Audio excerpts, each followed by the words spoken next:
System.io just launched a new free tools that can help us edit that text in any HTML page that is generated in Claude or in ChatGPT. The problem before is that if you have a code that is generated in ChatGPT or Claude, is that it is hard to edit or change the text.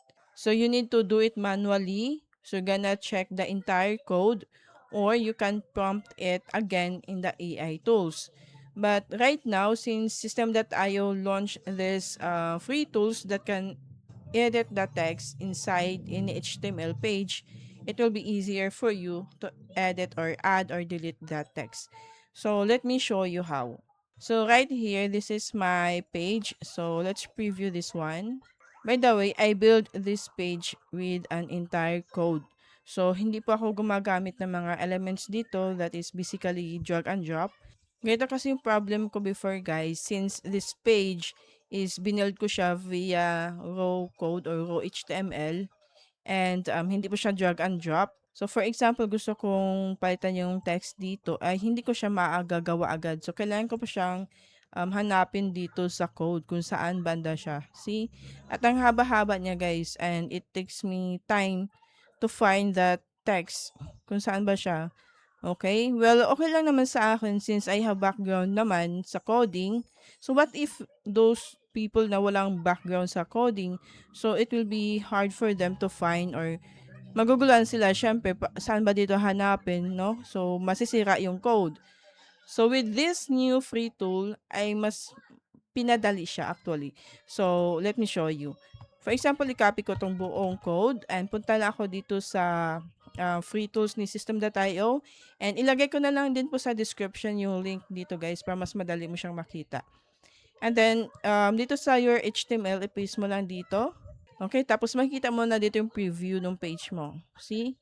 And ganun na ganun din siya dun sa live preview ng aking page. Ito. So now, what if gusto kong mag-edit ng simple text lang? So for example, this one, an honest. So gusto kong palitan to ng honest review. Lagyan ko ng word na review. Okay? And what if mag-change pa tayo dito? Mag-add ako ng coaches and consultants. Mas madali mo siyang ma-edit ngayon.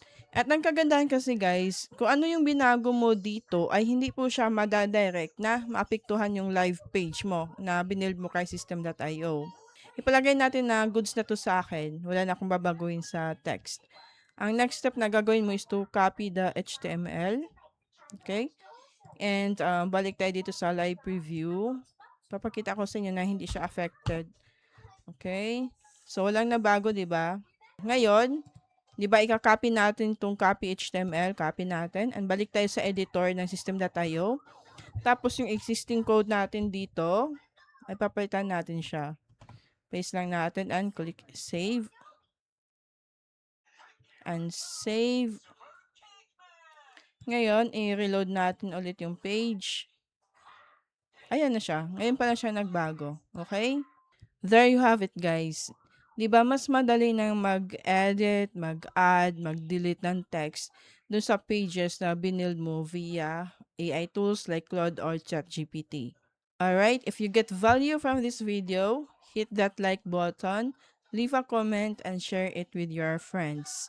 For more System.io tutorials, just go to this video, okay? And I will see you on that video.